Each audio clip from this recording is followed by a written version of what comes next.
leadership. Deputy leader, but please just keep it to 1 minute. Go ahead.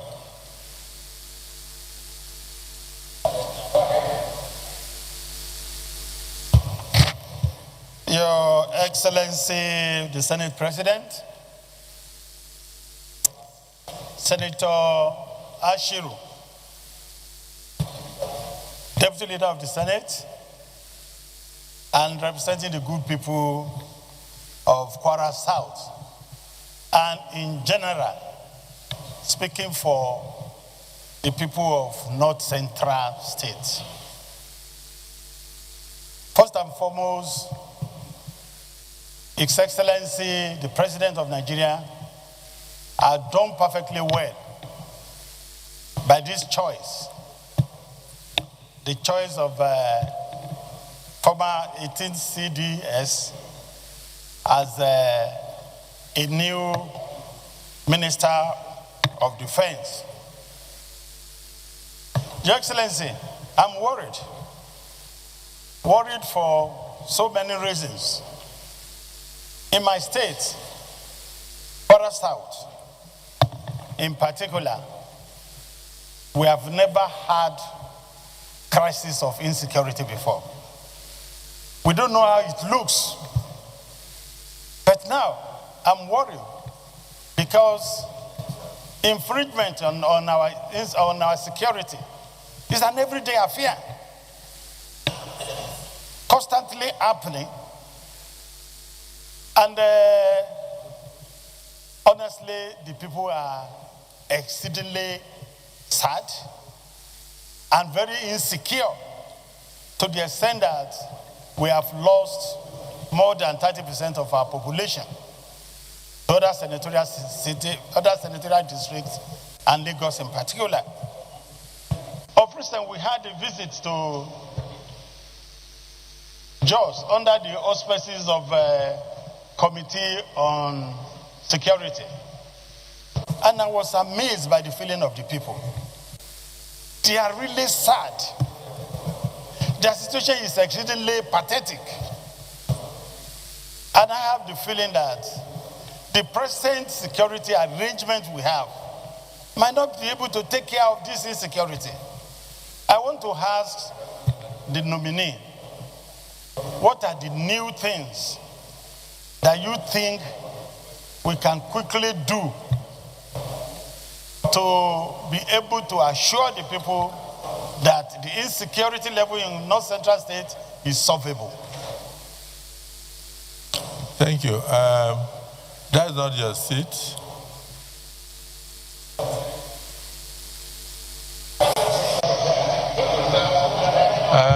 You will only ask question on his seat. Yes, Senator Kawuden, Senator Fadawonsi, Senator Musa. Then we go to the other side too. He called me. But you know, Father should talk first. Don't you know that? It's not your mate. It's not my mate. Mr. President, my distinguished colleagues, who are you? Go ahead. My name is Senator Adenigba Fadansi, representing the good people of Osun East.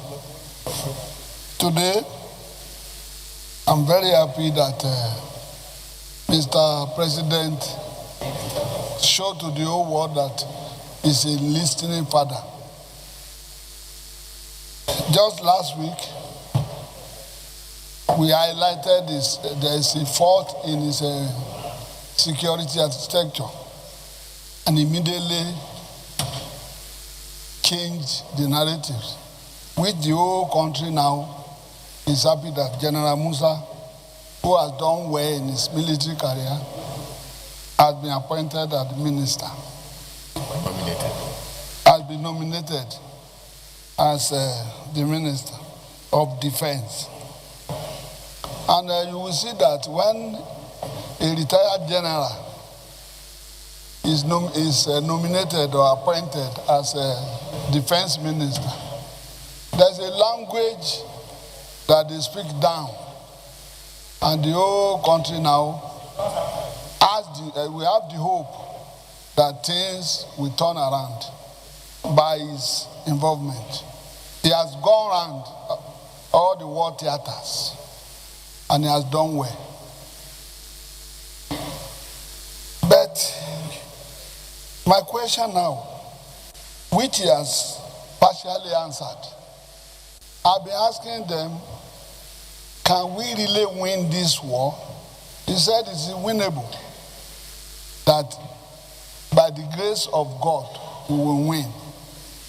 Our own is to cooperate with you, cooperate with the 001, that's our president, Senator Bola Ahmed Tinubu, GCFR, that he has been doing well for you. It is now your own place to take care of the young ones. That's the downtrodden army. That is the problem.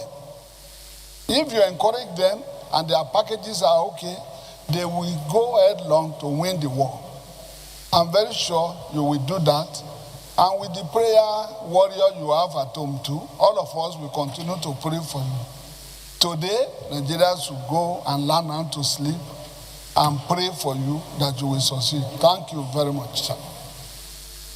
Senator Kawu and General, that was the prayer of a father, the distinguished Senator Father Honsi.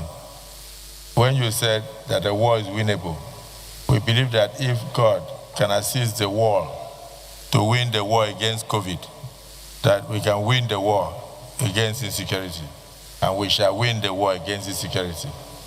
So we don't want to talk about the collaborators, we don't want to talk about the conspiracies, we don't want to talk about the enemies of Nigeria and the enemies of government. We don't want to look at them, we just want to look at winning the war. We must win this war for us to bequeath a better country to future generations. Senator Kawu. Thank you, Mr. President. My dear distinguished and honorable colleagues, I am Suleiman Abrahaman Kawu Smaila, representing Kano South Senatorial District. Mr. President, my dear distinguished colleagues, Mr. Nominee, I don't want to repeat myself on commending Mr. President of appointing a competent hand to manage this very important ministry in this current situation, and his capacity to handle the situation, because he demonstrated it, and we can testify when he was in the office. We are in constant touch with him when we start experiencing this kind of challenges in part of Kano State in my senatorial district. We are always liaising with him, and he do his own best to make sure that we contain the challenges. And by the grace of God now, I can say Kano South Senatorial District little bit is safe, inshallah. Mr. President, I want nominee to give a highlight, because he just left office as a Chief of Defense Staff when U.S. Congress and of course the President of the United States of America, President Trump, perceiving or accusing Nigeria that there is a genocide or religious intolerance, or they perceive that the government or the security agencies are doing or are protecting some people against some sect in this country. Of course, even today, they are holding a roundtable discussion on the Nigerian situation of genocide or religious intolerance. And we are very lucky, when he was a Chief of Defense Staff, he is a Christian, very good friend to us, very often sincere and transparent personality. His remark today in the parliament can justify or can tell the world and can revive the image of Nigeria, what Nigeria are doing, what our security agencies are doing, what Mr. President is doing, and his own team, and of course our parliament are doing to keep or to make Nigeria one, irrespective of our diversity. his remark means a lot in this very critical situation, Mr. President. I so. Thank you. Senator Abdullahi Yahya. Distinguished Senator Ojus Okalo. Thank you, Mr. President. My name is Oji Ozokalo. I represent Abia North of Abia Senatorial District. Mr. President and my colleagues, I think first I want to thank President Ahmed Bola Tinubu for appointing somebody I will consider, in my opinion, personal opinion, as a very competent man. Myself and Chairman Ahmed Lawal, Committee on Defense, we work with him. We have been working with him since 10th Senate as CDS. And there is nothing good like if we are appointing people, you appoint competent people. I don't even know questions senators are asking him because this man is competent. He was our CDS. He's a very competent general. He's a full 4-star general. So if there's anything you give in Nigerian army, he has it. But my advice, I don't want to ask him a question. My own is advice. Don't believe on only gun. You must go back to intelligence gathering. Intelligence gathering is the key to whatever you are going to do. Because we have no intelligence. When people do not have intelligence gathering, they carry weapon and go, the enemy is in front. There's no Reiki. I don't see soldiers and Navy, Air Force going for Reiki. Both air Reiki or ground Reiki. They don't do that. And when you go there, they have laid ambush. We will lose our soldiers. As a Minister of Defense, how will you address the issue? I want you, the issue of wiping out causes. I want you to advise Mr. President. You wipe out a cause totally. Like if you were cause 38, if you appointed CDS, every other person in cause 38 will retire. We have used money to train you people. And it's Nigerian people's money. So how you are going to address this issue as a defense minister? In terms of security, how are you going to control the service chiefs to be one? There's no love among the service chiefs. How are you going to coordinate them to make sure, because the essence of a defense minister is to coordinate all the service chiefs and all the agencies related to it. We have almost 42 security-related agencies in Nigeria. How are you going to come out as Minister of Defense to make sure that every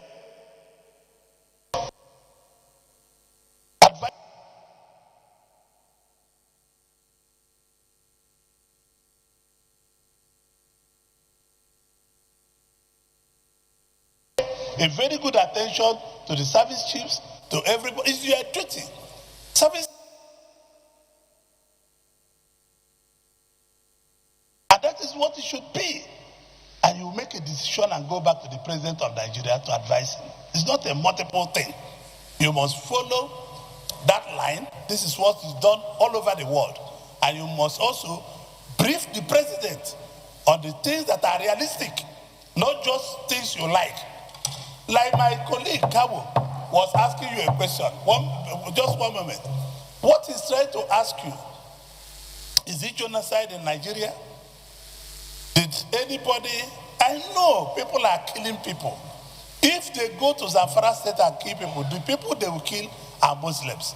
If they come to Abia State and kill people, the people they will kill are Christians. They go to Plateau, Benue and kill people. They go to Meduguri and kill people. They will kill mostly Muslims. So the question is, do you subscribe that Nigeria, we must work as one? Do you believe that people are being killed, not based on their religion, but they are based on terrorists killing people? Thank you, Mr. President. Let me stop so far. Thank you very much. Even if you want to continue, you can come to your house. Senator Joe Ibrahim. Thank you very much, Mr. Senate President, and my very distinguished colleagues of the 10th Senate. My name is Jimo Folorunso Ibrahim, representing the good people of Ondo South from Ondo State. Let me say this one very clearly. I must sincerely join my colleagues to commend President Bola Ahmed Tinubu for nominating you as the defense minister. But let me say clearly, Mr. Senate President, all over the world, military only account for 20% of counterterrorism. There is nothing you can do that you can score more than 20% of counterterrorism insurgency. Therefore, yes, we need the budget, but Mr. President will not give you the entire budget. Because 80% of success factor, Mr. Senate President, is still hanging somewhere beyond the military. At the Senate here, under the Senator Okoyemi Bamidele, as the Senate President generously approved, continued discussion of the security summits in the six geographical zone in Nigeria is still ongoing. That action alone accounts for 10% success of counterterrorism in Nigeria. People are involved, legitimacy of the people are involved. General Musa, you know, with due respect to you, aggression will not solve the problem. There are many other issues. Relationship, interpersonal relationship. The Senate President and the President of Nigeria are liberalists. They believe in cooperation and collaboration to distill an order to create peace in the firmament of the Federal Republic of Nigeria. The army cannot be an exclusion of cooperation and collaboration in solving insurgency and security. Regrettably, I won't be able to take much of the generosity of the honor given to him by the Senate President of time. I will write a personal memo to you on how to go about the 80% other factor, which the President must be aware of. That the President will be generous with the army and the military. He wants a greater efficiency. He has been calling for meetings virtually every other day. This Senate under Senator Akpabio had moved and spent money to hold security summit in the six geographical zones in Nigeria. They want peace in this country. But regrettably, the totality of the military of Nigeria, including of Donald Trump, cannot solve beyond 20% of counterterrorism. You know this is the practice in war fronts. Me and you know we are experts in this field. There is nowhere in the world where military has gone beyond 20% success factor. So, Mr. Senate President, I want to say, with your generosity and the upcoming Senate debate on National Security Summit, we must identify the remaining 80% success factor and forward load it to the Honorable Minister to be cleared and implement. Lastly, the Civil Military Operational Manual is my area of advice to you. The military must go back and review the Civil Operational Manual, which engage legitimacy, engage interpersonal relationship, engage talking to each other. What does it take us? Even if we call the religious leader come and have a general session and dinner with us, both Muslim and Christians, the moment that we know their leaders are talking, those people will drop their arms. You cannot solve this problem with aggression, and I want to wish you the best of luck as the Senate President moves to clear you. Thank you, sir. Thank you. And the Chairman of Finance, a lot of things are said here that you can't achieve much except the appropriation does the right. So you say something and then the appropriation chairman will say a word. Chairman of Finance, distinguished Senator, ranking Senator Sani Musa, Mohammed Sani Musa, representing Niger East Senatorial District. I am representing a senatorial district that had been so inflicted with this issue of insecurity. But first, I will also join my colleagues in congratulating Mr. President at this most very difficult time in the history of this country to be able to make this decisive decision in appointing the immediate past Chief of Defense Staff as Minister of Defense. More has to be done in that cycle. And I believe that with the coming of Jared Christopher Musa there will be a lot of changes. And I have been interacting with you, especially in the area of funding. There is no country that will run its security architecture without funding. We will not allow our Minister of Defense or Minister of Defense going hand in cap for funds. And that is the reason why I think Mr. President chose you as the competent person to be there, because you have been navigating very well with the Ministry of Finance. That being said, I want to also commend Mr. President for making this choice. We have a lot of young officers that have been retired. Most of these young officers that are retired are not even prepared for their retirement. And at a time that a country is facing so much of security challenges, most of them are not businessmen, most of them are not politicians, are gentlemen, are military officers. They have been trained. They have gone to many countries, trained in warfare and everything. There is no better time that we need them like now. As Minister of Defense, can you propose to Mr. President the need to have a reserve army? Have we reached a stage that we can now start thinking of bringing back a unit like the National Guards or veterans, a corps of veterans, so that when we are faced with things like this, it's not just abruptly employing new recruits, but making use of those that have been trained already. There's also second issue of motivation. It's not only about allowances into pockets. There are so many other motivating factors that you can create to enhance the agility of the armed forces. And then Nigerian youths too. A lot of people today, seeing what is happening on the social media, especially when you see a soldier going on social media, making any sort of presentation, it discourages a lot of youths in wanting to go into the service.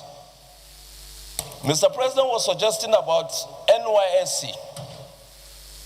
One of the core factors of establishing this scheme is also to be able to get agile youths to have interest in how to join armed forces to defend the territorial integrity of this country.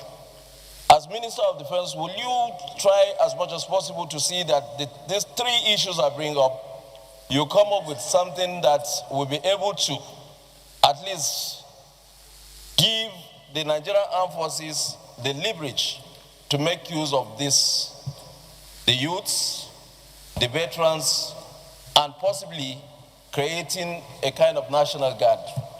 Thank you, Mr. President. Now, you notice your questions are very relevant to today's situation and the future. So try and smile. Distinguished Senator Olamileko.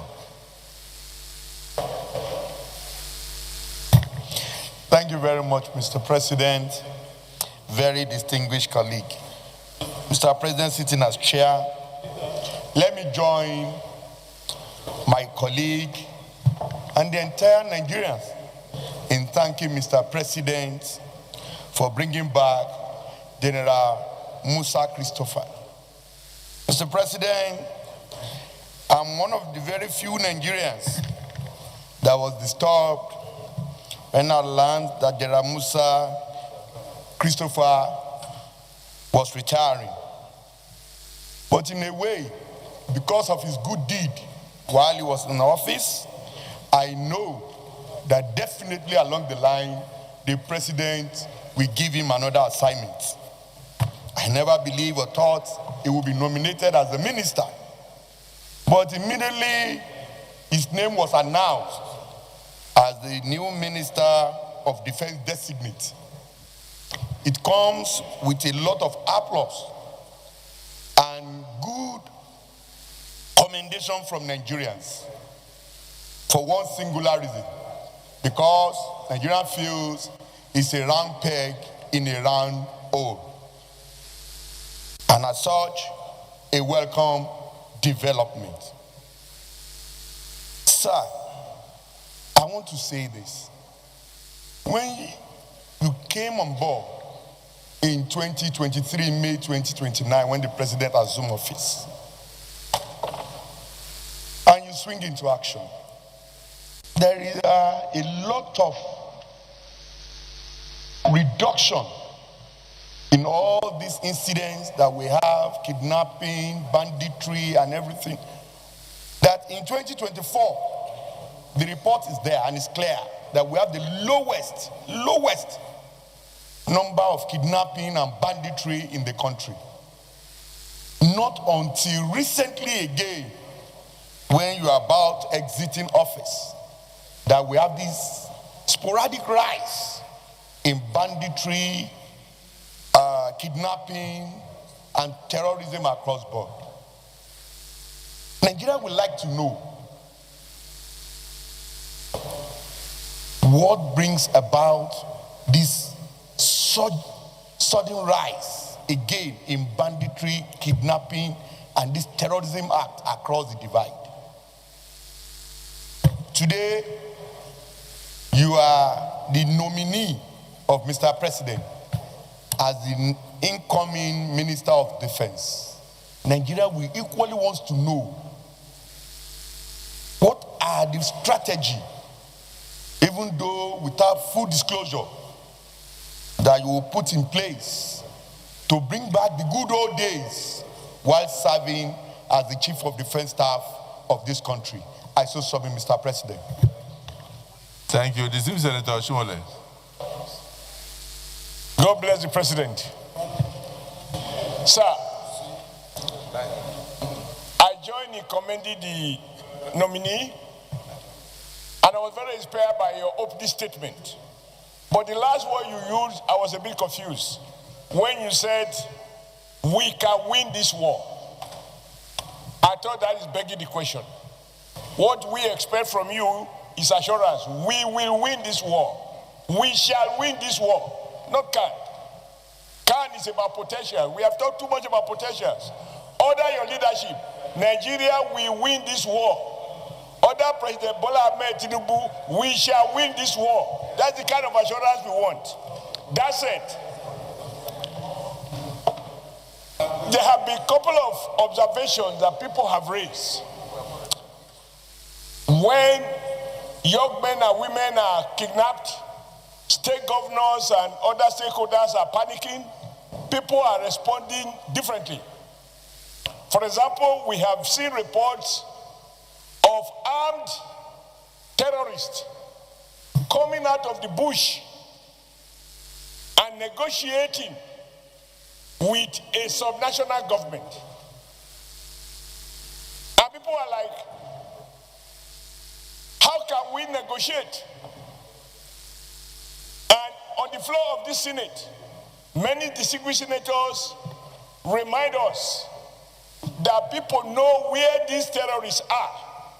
They know their roots. And in any case, if they didn't know them, how do they negotiate with them? Because once the armed forces is demystified, there is no state. It is the power of the state. It possesses the monopoly to use instruments of violence to liquidate anyone who threatens the existence of the state. So for many people, they can't understand why the state or anybody purporting to represent the state will negotiate with bandits. They come to the city, and then after negotiations, they go back. There are other stories that one cannot verify about people wearing uniforms or people they have killed and so on and so forth. Like has been said, I don't think any one of us here has any iota of doubt. If anything, I have been congratulating many people who come to me that yes, for several reasons, your appointment is a bold statement, even to enemies of Nigeria outside Nigeria, who sought to polarize our country along religious lines. Your appointment has shut their mouth down. So, in all respect, I'm pleased, I'm happy, my confidence is reinforced. But sir, I need you to change your statement that we shall win. Number two, whether or not it makes sense for the state or sub-nationals to negotiate with terrorists, carrying weapons into the city, and then going back, as we see, these are reported from time to time, and we have seen governors saying after successful negotiations, they have achieved something. We just need some assurance from you. I think that is all. Your competence is not in doubt. The president's capacity to identify competent hands has never been in doubt. I ask somebody here, have we ever condemned any?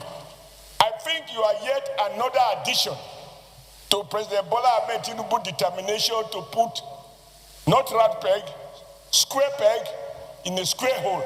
That is what you represent. But I just need some assurance to tell my children they don't have to worry. We have a new sheriff in town. Thank you very much, sir. I think you spoke the minds of all those whose hands are up. Because, which side? Okay, say something. No. Thank you, Mr. President. You know, there is another screening of some ambassadors going on. That's why a lot of senators are moving there to go and contribute. So, thank you. Just if everybody here is just to ask questions, little time. Can you write down the questions you cannot ask? Can you write? No, you have asked me to speak. Thank you, Mr. President. My name is Senator Victor Ume, OFR. I represent if you cannot Anambra ask questions, can you write it down? I represent Anambra Central Senatorial District. Mr. President, because a lot of time has been taken in putting questions, I just want to, not to be repetitive with what others have said. When General Musa was withdrawn as Chief of Defense Staff, I was very apprehensive. I was very sad. But I didn't know that Mr. President was reserving you for this great role, to be Minister for Defense. So now that you have come back, my hope is renewed that somebody who will do the work with experience has come back. You were general in the army. You are still a general. A general doesn't retire. Once you come out, you are still a general. With this litany of generals you have come here with, all of them have rich experiences. I just want to tell you that we expect so much from you. This country is passing through a grave situation. You will notice that my brother, Senator Sani Musa, touched on the declining enrollment in the armed forces. Before, our youths were struggling to join the armed forces. No. But today, it's no longer like that. I want to ask. No. Yeah, up to now, sometimes over 10,000 will apply, and they only have 300 chances. Yes. So what I'm saying is that the number is still up. The quotas are not taken across the country as allocated. I'm telling you, I'm just telling you that we still have. Let's ask Mr. President, Mr. President. If this is, that means we have exhausted ourselves. No, I'm coming. I flew to Enugu with an officer who went to work on recruitment. And I was told that people from that region are not, I'm sure it's the fact that you know, they are not joining. Because they said that when they join, they are sent to the northeast, where they die. Senator, restrict yourself to the issues to the subject matter, screening of the nominee, not your discussion with another. So I'm telling you right now that even today, even if it's immigration, they oversubscribe. If the army oversubscribe, how can we be talking like this?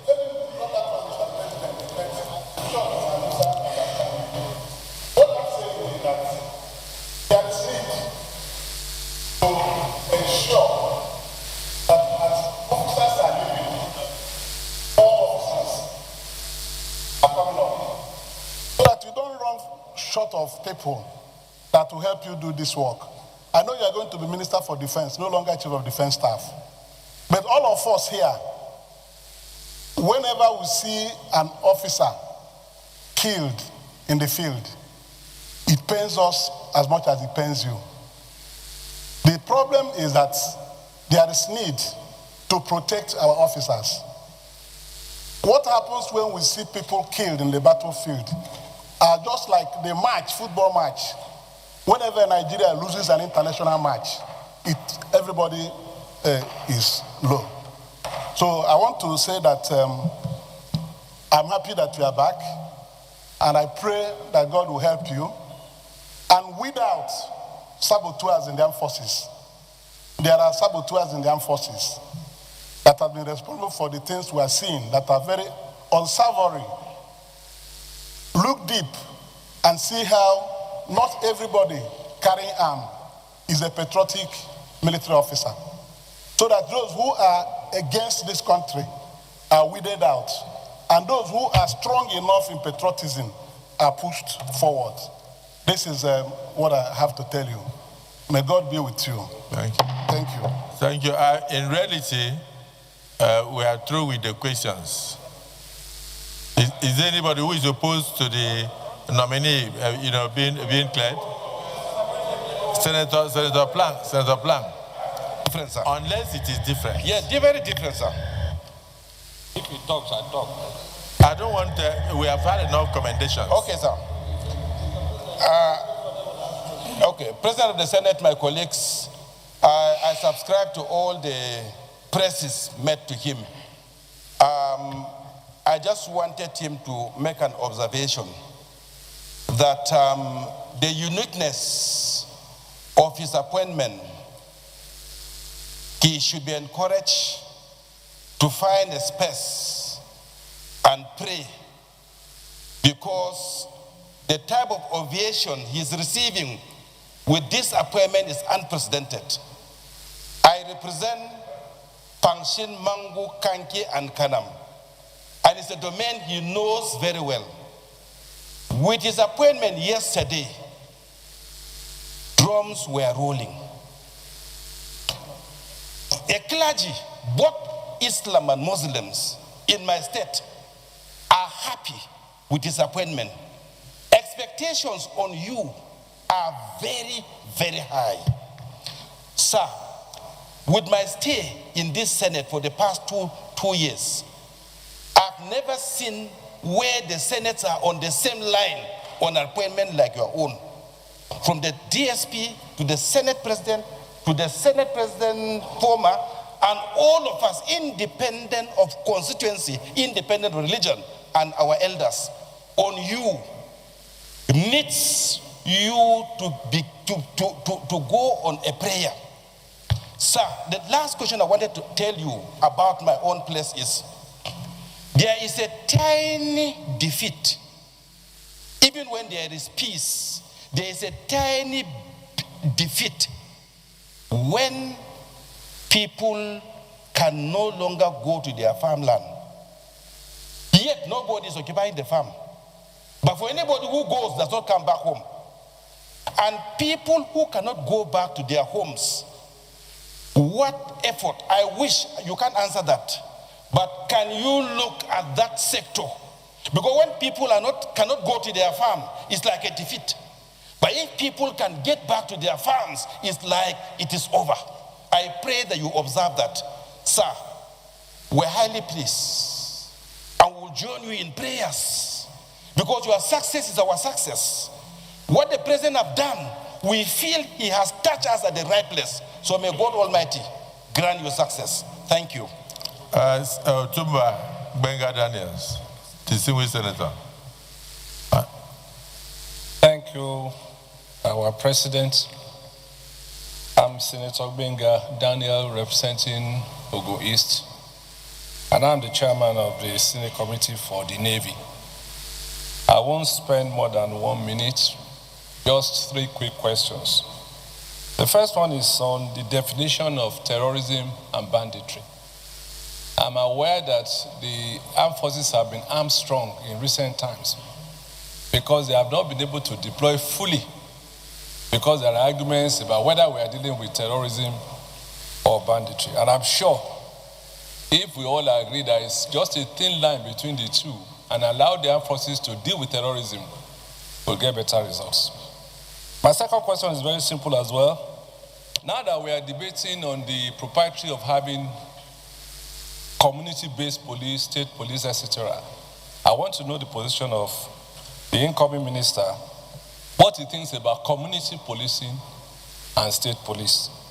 And finally, it's just a short advice that the country having waited for so long, I will advise him to set for himself a 100-day action plan so that in 100 days, you can come back here and say the battle has been won. Once again, congratulations in advance. Lalong. Thank you, Mr. President. My distinguished colleagues, Simon Lalong, representing the good people of Plateau South. Mr. President, while others were saying they work with General Musa, or they know him, for me, I live with General Musa. Before retirement and out of retirement. It's interesting, Mr. President, that is from Jos, that he was met. He lives in Jos. And he was, don't forget about being born in Sokoto, that he was met the Chief of Defense Staff. When he retired as Chief of Defense Staff, he was in Jos. Very lucky at a prayer. 2 days after, he was recalled from Jos as a Minister of Defense. So I know him as a fine army officer, and I know him as a fine civilian.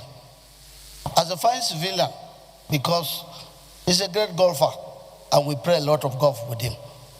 When you see him in the armed forces, it's wonderful. But as a civilian on a golf course, he looks as a civilian. That will take me to one portion, because shortly before he left the army, I followed keenly when he gave an order, and I think that order was in Jos. That order was one of the orders that I believe was very, very firm and was leading to commitment. Because usually in the army, they will tell you that the army is not police. If they are carrying operation, they are restricted. But for the first time in my life, I will say, he said, look, engage them. When you engage them, they engage you, fire back. He said, where you see this, go back, go on them. That was the only thing that we wanted to hear in Nigeria. Unfortunately, after that, he was retired.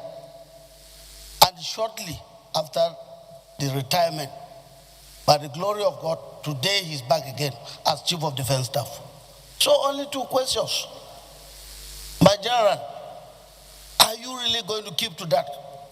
Those words you made were very, very paramount and important to Nigerians, because everybody was expecting now, not a soldier engaging a criminal and saying, no, you are restricted. Fire as they fire. Number 2 is this issue of recruitment. We've spoken about engaging people. For me, when you engage, you will have to train. When you train, it will take a long time. So this issue of reserve is very, very important. I have mingled with a lot of retired army officers. I have seen a lot of training and retraining. I am sure if a deliberate policy is introduced immediately, it will also bring them back, even if it's not from the army. We are already talking about overhauling the Army Act, which is here, before armed forces. Let it be part of it, so that what was not done before, we can still do it. We can still do it, not always reinventing the wheel. We can do it. Let something be done. If it is done in developed countries, let also practice it. Today we are talking of the special seats for women. What about the special seats for the reserves? It can be incorporated into this, and that will be under your ministry. So for me, like I said, nobody knows him like me. And wonderful officer, Nigeria will never regret that. And I thank Mr. President for this nomination. Thank you for the privilege, Mr. President. Senator Lalong. Yes, sir. This was really a privilege, considering the mood of the Senate. Senator Ikpea.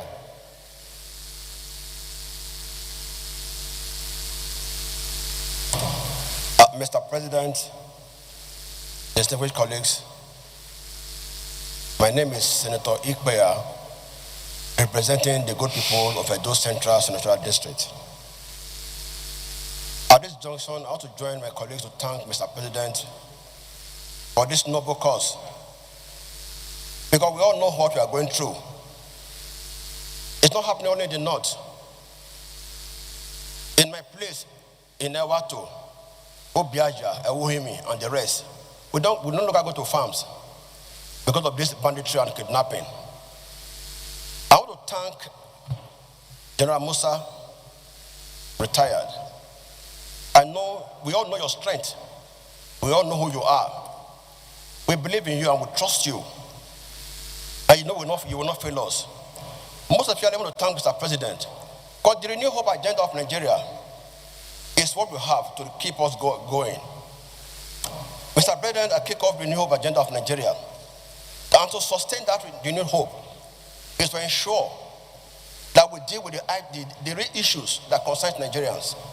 We know, all of us know what it was before, and we know where we are today with the new agenda. At least lift Nigeria up. We know what we are. We know the cost of things before, and the only way we can sustain this is when we have security.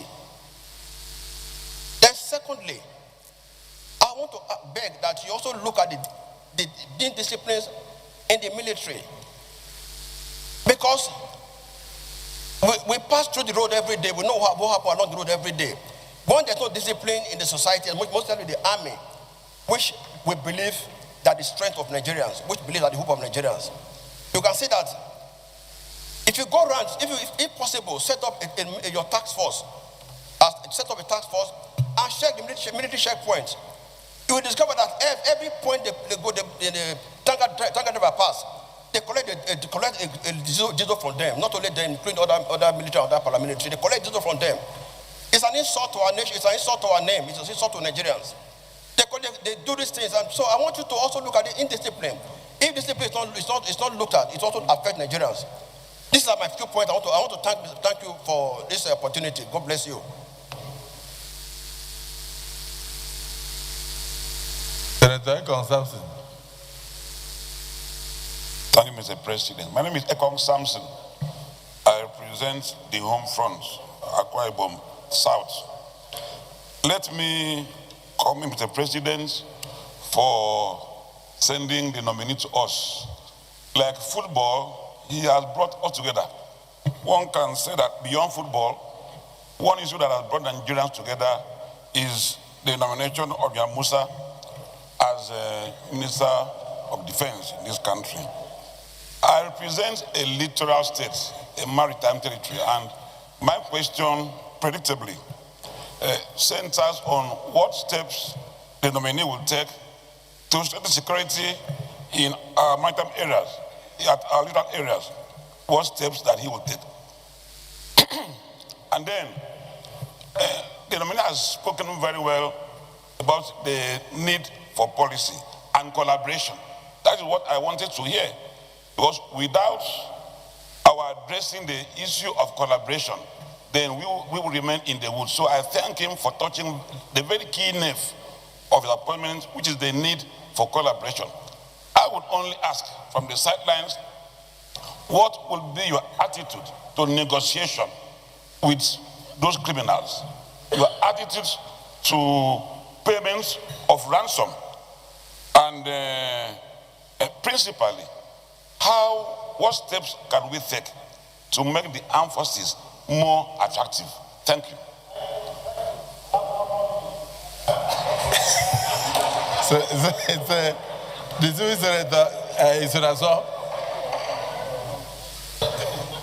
I said 1 minute, I didn't say 1 more minute.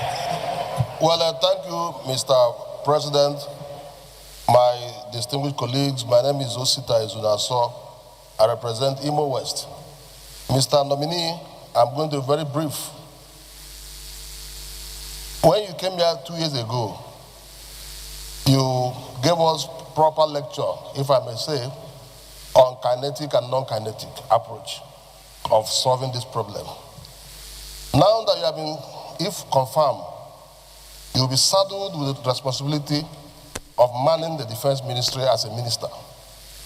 Do you think that the non-kinetic approach of granting amnesty to repentant dissidents is a way forward if made a minister, if you are confirmed as a minister? Secondly,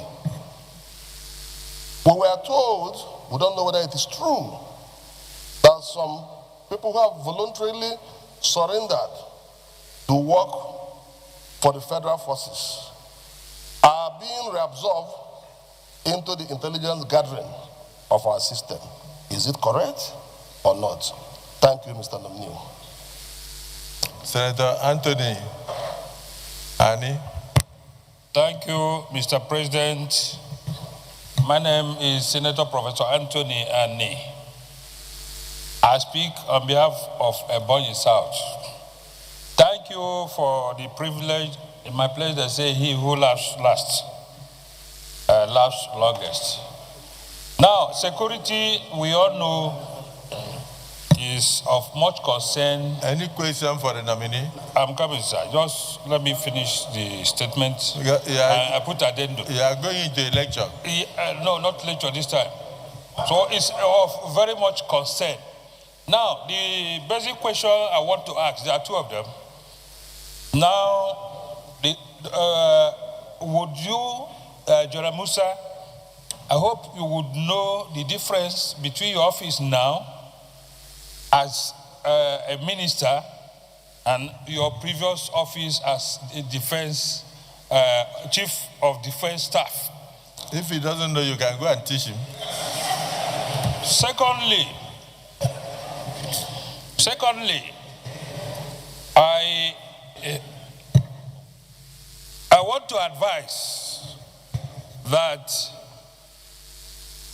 his job should be such that he works in very close synergy with all these Are you the president? chiefs, Are you the president who all the appointed him? chief of The person who appointed him will advise him.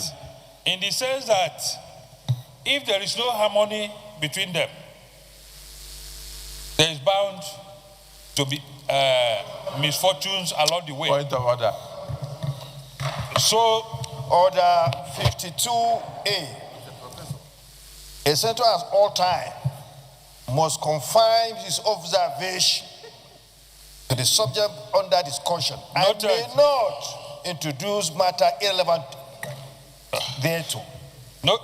Professor Ani, you are asked to ask questions, not to give lecture, as whether he knows the difference between his office, the new office going to occupy his former office. No, not lecture. Ask him question.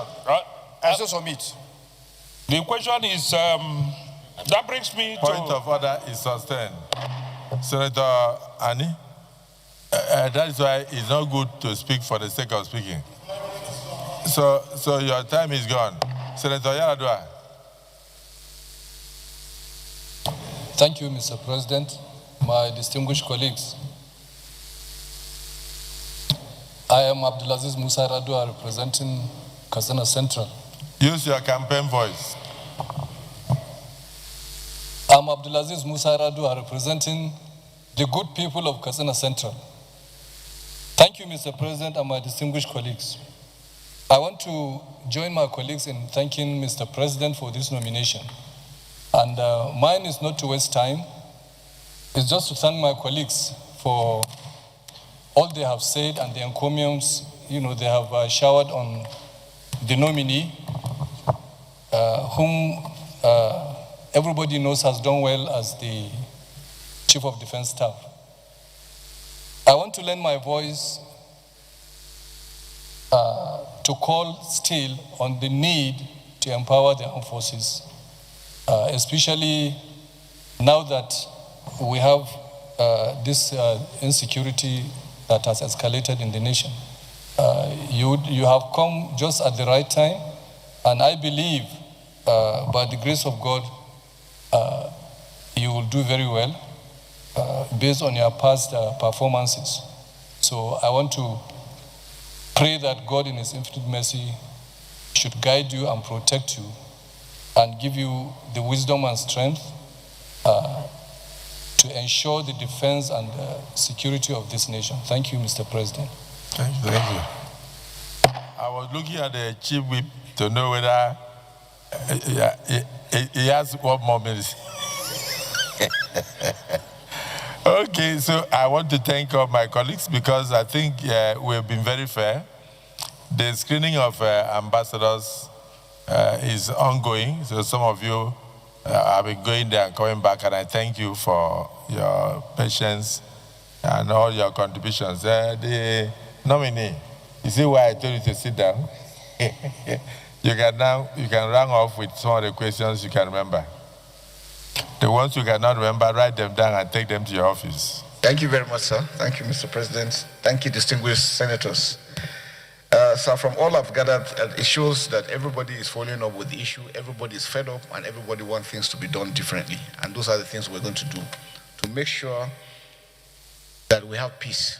Like Senator Shomole mentioned, we will win, working together as a team. Let me start from bottom up, sir. Starting with Senator Yaradua, thank you very much for the commendation and to assure you they were fully committed. We're going to work together as a team, together from the ministry, with the National Assembly, with the members of the armed forces and other security agencies. All NDAs have roles to play for us to achieve success. Nobody can do it alone. I think that's the most important thing. The difference between the CDS office and the minister's office interlinked, supporting each other, giving them all the necessary support for them to be able to carry out their task. Whatever it is we're looking from the outside as they're operating, we're also providing all the necessary, meeting all the NGOs and everybody, making sure it works. Working with them closely, that is taking. There is no way that we can achieve anything without working as a team. Even when I was CDS, I tried to harmonize all the services to remove all the rancor we used to have before. And now we'll make that very, very important. I think one area that we're going to look at constitutionally is to look at the powers given to the service chiefs, the CDS, ministry. There are a lot of lacunas, there are a lot of gaps that I think is affecting our operations. And I think that is very critical. We must be able to get the service chiefs with their responsibility, the CDS responsibility, and then the ministry.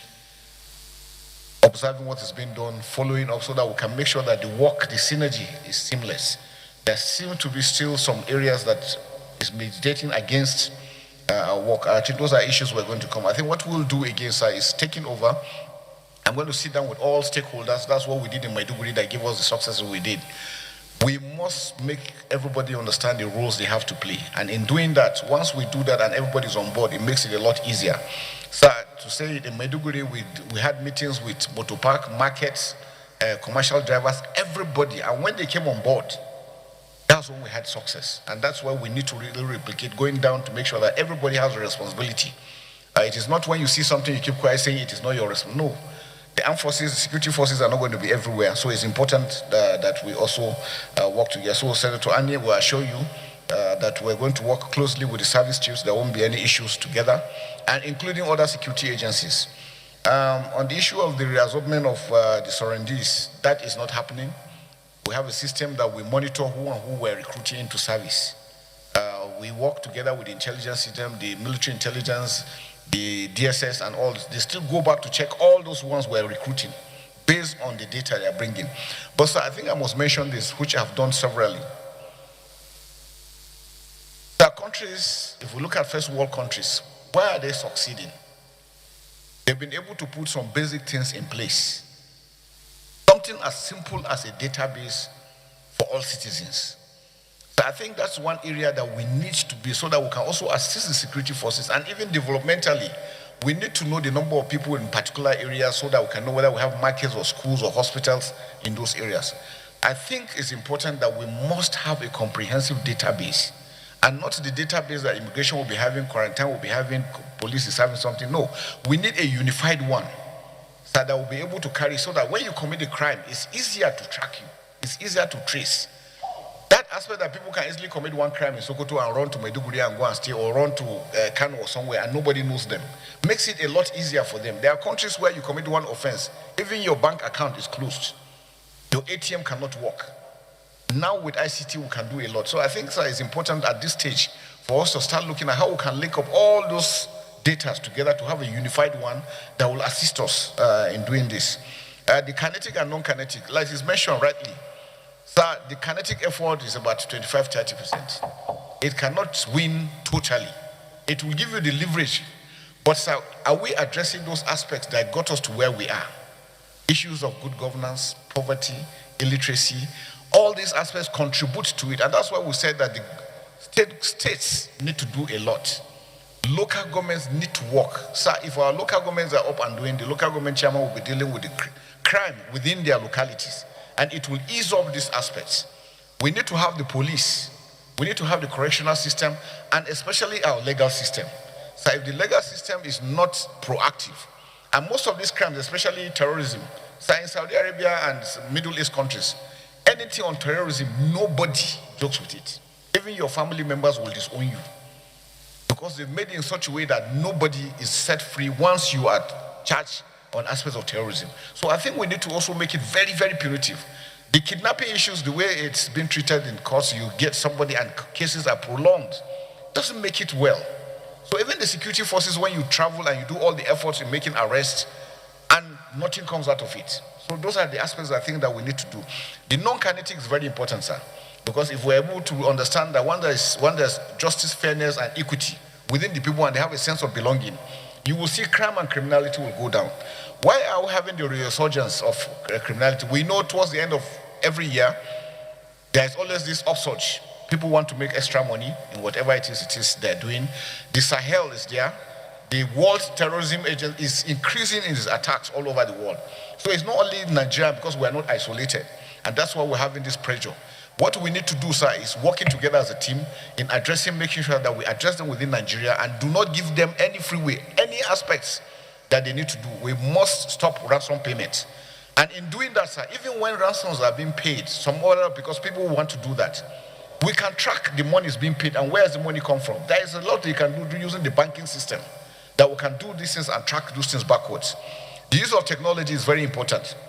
And like I said, sir, if we're able to have a database and every Nigerian has a number linked to everything you have electronic, we can monitor anything. I think that's areas that we need to look at and be able to address. Again, the issue of the maritime environment, very, very challenging environment that is there, again linking with the border, especially Akwa Ibom to Cameroon and those other areas. We know there's a lot increase. Normally when the pressure is on in the south-south, they go back into issues of sea robbery and piracy and these issues on ground. Again, issues of cultism and all these things. Now, we make sure that our operations within those areas are enhanced using the Operation Delta Safe, expanding their reach. Initially, because those areas were a bit quiet, they didn't extend them. But now what we have done even before I left is we've extended operations within those areas to be able to address those maritime environments, to make sure that we stop these acts. Because there's issues of kidnapping coming from those areas. Collaboration, sir, is critical. No one individual can do this together. We must work. Sir, it says no to negotiation. There is no negotiation with any criminal. And I think that should be made very, very clear. We are working together. We're going to work together with the NSA's office to ensure that states don't adopt such things, because those things compromise security. And to tell those that nobody, if you negotiate with them, they will never abide by it. It's just a moment. When they do that, they want to buy time to buy more arms, and then they were going to come. And we have seen it repeatedly. There are even localities that have done that. They still come after them. So, sir, it's a total ban on that, total ban on illegal mining, and all those other aspects that are bringing these things together. So I think we must be able to do that. Indiscipline in the military, sir, Senator Ipaya, we can assure you that we're going to address them totally. We're going to have independent patrol teams that will go and make sure that we do. And what we want to do again is to withdraw possibly all military men out of checkpoints and let the police and civil defense handle those aspects so that we can go into the bushes and take out these criminals wherever it is they are. It's important. Farming, for us, as yardstick for us to see is farmers must be able to go back to their farms.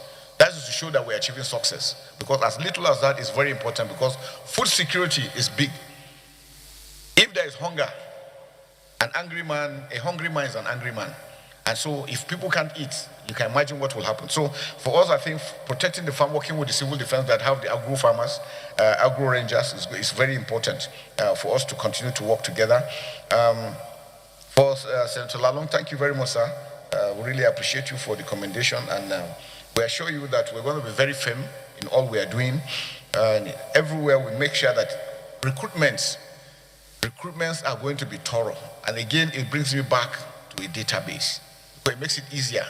If somebody comes for recruitment and has a number that you can check and see everything he's telling you, it makes it a lot easier. We've seen countries having this for years, so I think it's high time we're able to do that. A lot of people now, because there is war, even the military, you find some people don't want to go to where there's conflict. They want to go to soft areas. It's normal for humans. But we always want to tell that anybody being recruited should know that you are joining the armed forces because you are going to fight. There's war going on and you will go and fight. So going in to say that you want to avoid, and that's why some people don't want to come in, because they feel if they come in, they say they will take them to Maiduguri and all this. Basically, that is what you are meant to do. But again, we know some states, we have observed some states, some regions don't really come in well for reasons, but I think we are doing some sensitization program to try and bring them into it so that the strength can be enhanced. But like Mr. President, you mentioned, sir, as we speak, sometimes every time we are doing recruitment, we have over 70,000 that are applying to join. So we still have enough. But maybe some states do not have that number. But again, we have a way of balancing because we want every Nigerian to be part of it, every Nigerian to take responsibility of what is going on ground. So we are following all those aspects, and we don't want them to go down. But on expectations, so I can tell you, I am also feeling the heat, because when I see the expectations, when my name was mentioned, I know that I cannot afford to fail myself, fail my nation, fail my family. Whatever that we need to do, we will put in the very best, and we know God on our side, we're going to succeed. So it's important, sir, that we must continue to work together. And I assure Nigerians, I really appreciate the responses to the Senate, National Assembly as a whole, the entire Nigerians. I went to social media, I was shocked when I saw the response. And it shows that people are really committed in showing that Nigeria is peaceful. So when people go around saying Nigerians, we don't love ourselves, I say, no, they don't really know who Nigerians are. And it also brings me to the issue that we have on the issue of whether genocide or no genocide. We're all victims. Everybody is being killed. Everybody is dying. So that's why it's important that we must work together. And it is when we allow them have gaps that they penetrate. They don't care who they kill. These are a bunch of evil people that are on drugs. For whatever reason, we must stop the killings. Nigerians must not be killed, or anyone in Nigeria must not be killed for whatever reason. So, sir, our own target is to face them squarely and ensure that we stop the killing. Farmers should go, our children should be safe in their schools, and Nigeria is back to how it used to be before. I think that's very, very important. On the issue of whether 100 days or 6 months, I think it's important that we must make sure that within a very limited time, people should see that things are changing. We're able to achieve that, and we can still do that, and we will do that. All we need is the support. So I want to seek indulgence, sir, that once I take over after 3 weeks, we'll be able to come back, maybe have a closed session, because there are a lot of things that we need to bring to the fore that will assist the members of armed forces and other security agencies. We cannot say it out in the open. There are a lot of gaps that we need to close in.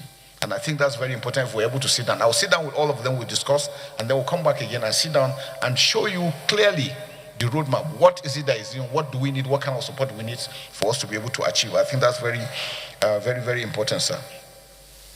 On issue of saboteurs, yes, sir. Normally we recruit from the society.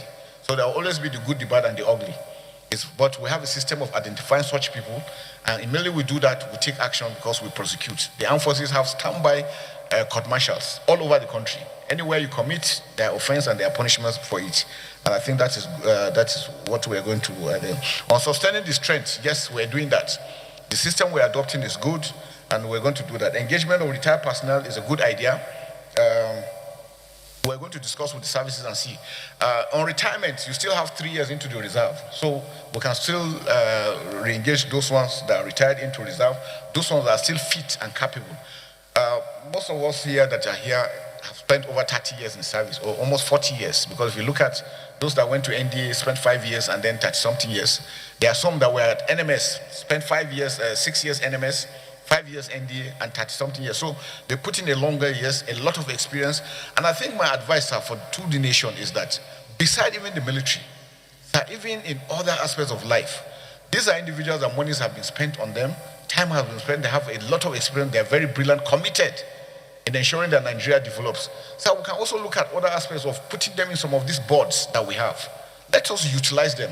A lot of them finish, go back and just sit down and not doing anything. And I think that's not good. Having considered the amount of money that had been spent and the experiences they have, I think we should look at the aspect of also bringing them into all some of these boards, and they will be able to bring out some inputs into bringing these things into the system.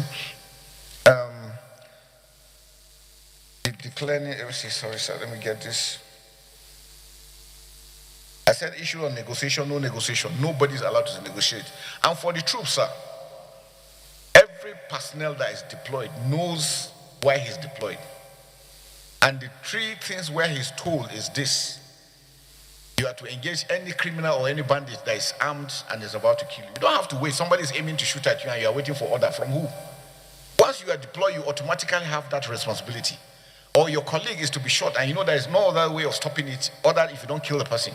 Or the community or property you are protecting. These are statutory and they all know it. So if any member of the armed forces is deployed anywhere and tells you that he's waiting for order, he's lying. He's only a coward.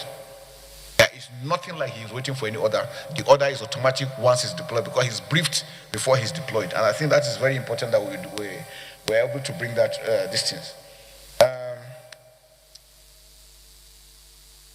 Like I said, the increase in terrorism and banditry, sir, end of the year, the times, over time, people have neglected so many things, and these are the things these are the results. So we must go back to those basics that will do that, working together with the communities, with the local governments, with the state governments, and the federal. Together, if we do that, we're going to look at and we're going to get good results. Whether National Guard or Reserve, then NYC using them, the issue of social media, sir, that's one big area we're having, is affecting the professionalism of the armed forces.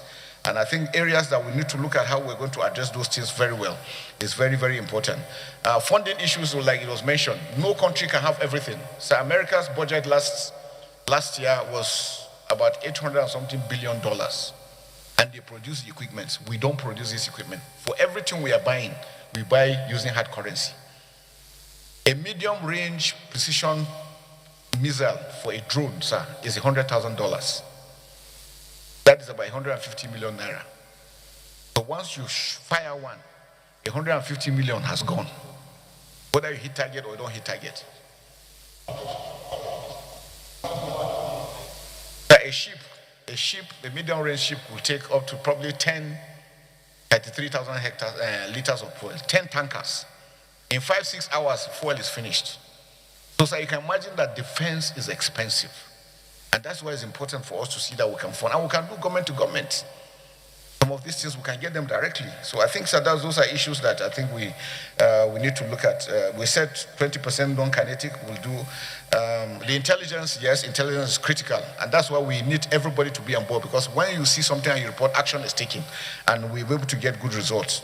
As a whole, I think we want to assure Nigerians again, and the Senate especially, that's how we're fully committed. Coming back on stream from all the experience we have, working together with my team, we are going to make sure that we make a difference. And I can show you within the shortest possible time, sir, Nigerians will see that change. The trust they have in us will never let them down. And we'll count on the house. Thank you very much, sir. Let me thank the nominee, General Christopher Musa, CFR. I don't know the rest, whether is it which PSC Daga, because no, PSC Daga, am I right? PSC Daga, yes. I am GCON Daga.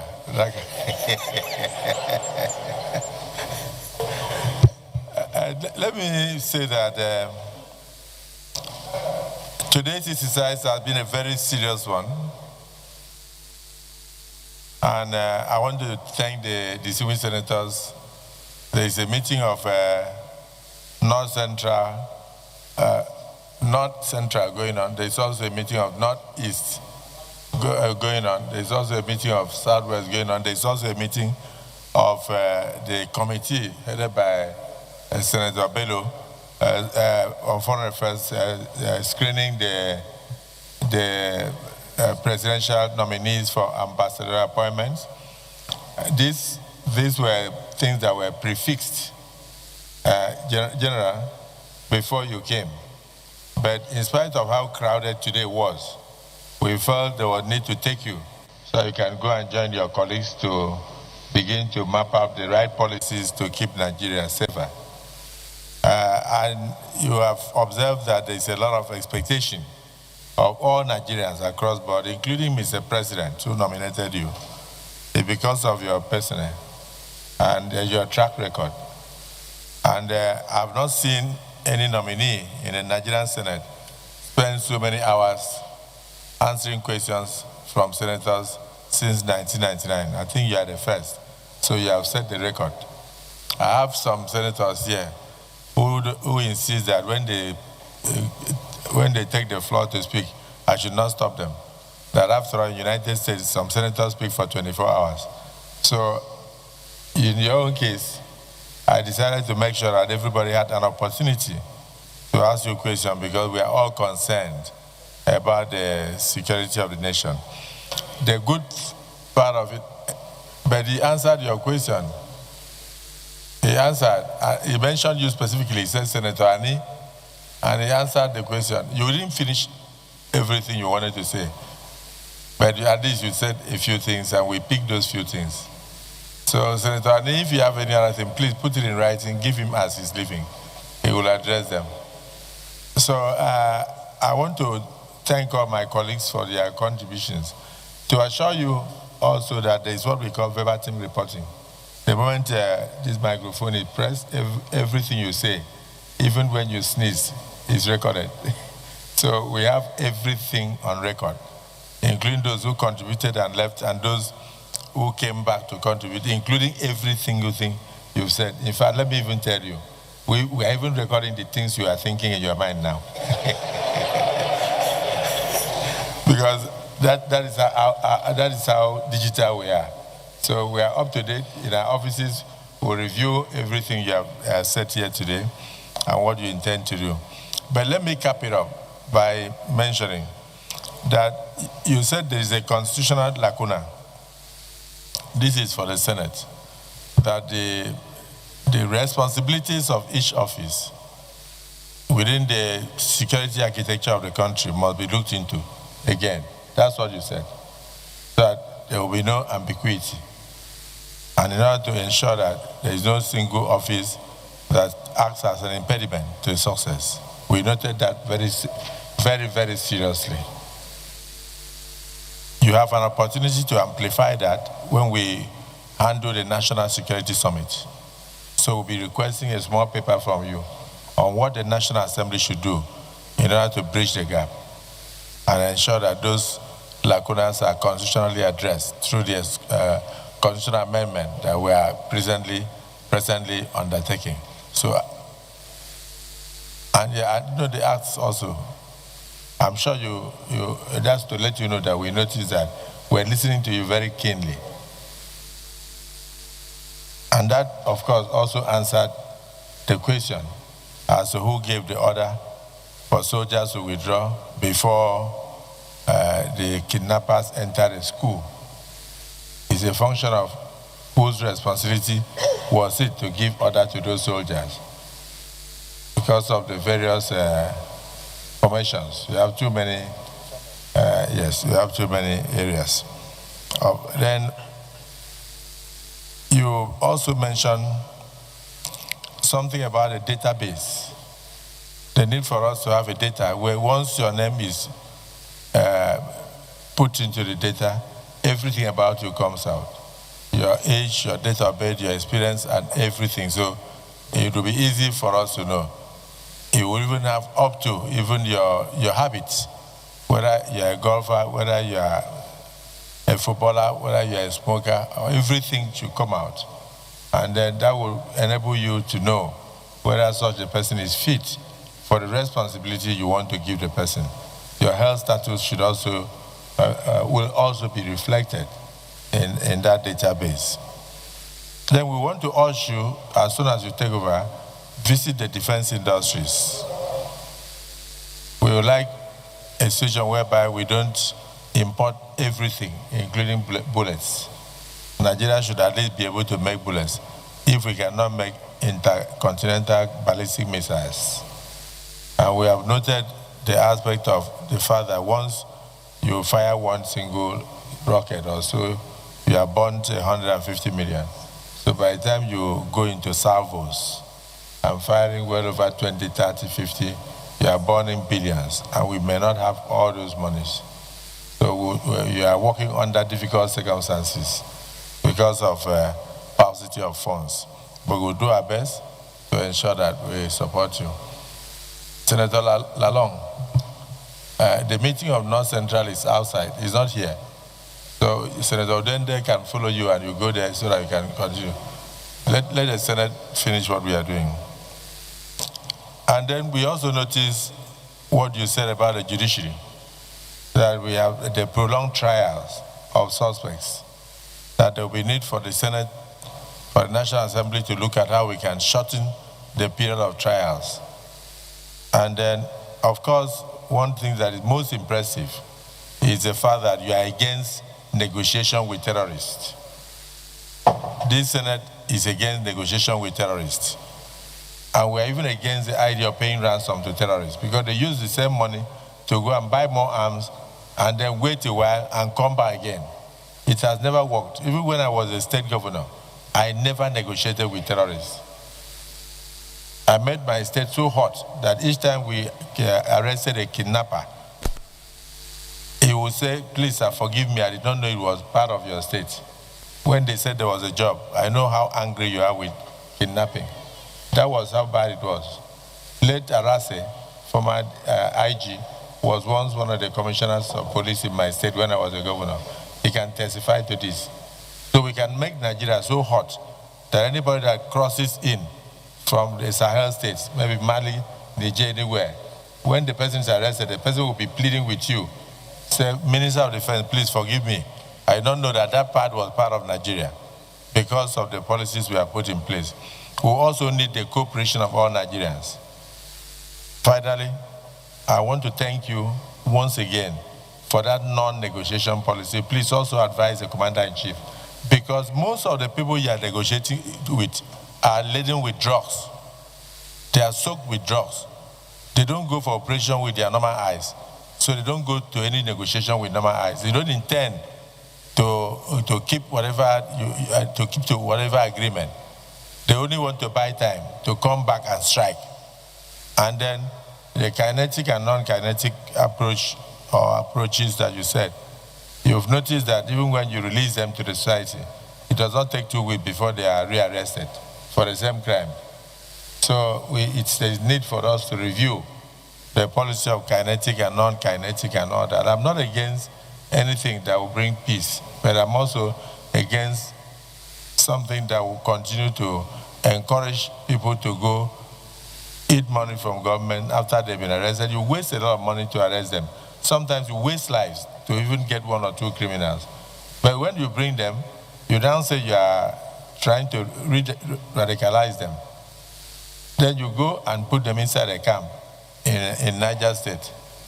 And then after that, you take them to Gombe and give them uniform and then monthly allowances. Then when you release them, it doesn't take 3 weeks. You arrest them again in View in Borno State, or you arrest them in Kwara or somewhere. The same person that you spend so much money on. And it's always a thing, it's something that demoralizes the society, where somebody who has killed over 20, 30 people is said to have been radicalized. And then the community sees the person coming. A typical Nigerian community will never accept such a person. And they'll be running away from that person. And he will get depressed and go back into the same crime. So let's face it. Let's face it. A kidnapper is a kidnapper. Once we are arrested, this Senate is of the opinion that you should face the capital punishment so that the society can be kept safe. Many countries have done that. In Nigeria, it's a sign of weakness for us to arrest kidnappers and then and keep them and feed them at government expense and release them and give them uniform and give them allowances and say that we have changed them. So as a Minister of Defense, please advise the Commander-in-Chief and make sure you are not afraid of advice. They said the soldiers don't talk. You are no longer in uniform. You are now part of us. You'll be wearing agbada. So advise the Commander-in-Chief, and then he's a man who has said that he doesn't mind if he makes mistake and you point it out, he will correct himself because he's not an angel, he's not God. So some people are a bit on the sycophantic side. So long as we continue to play politics with security, we'll continue to get the result we are getting. So bringing you in is that you have to be firm, you have to be resolute, and you have to remain committed as ever. And you've always been very patriotic. Please put the interests of the Nigerian citizens uppermost in your mind. And the rest will be added onto you. We will pray for you. We wish you well. Is it the view of the Senate that this nominee be allowed to take a bow and leave? Those in support say aye. Aye. Those against say nay. The ayes have it. May now take a bow.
Chief Whip, please call Senator Plank and the rest of them to return to their seat. Senator Oshimole, all of them. The Chief Senator Plank, return to your seat. Huh? This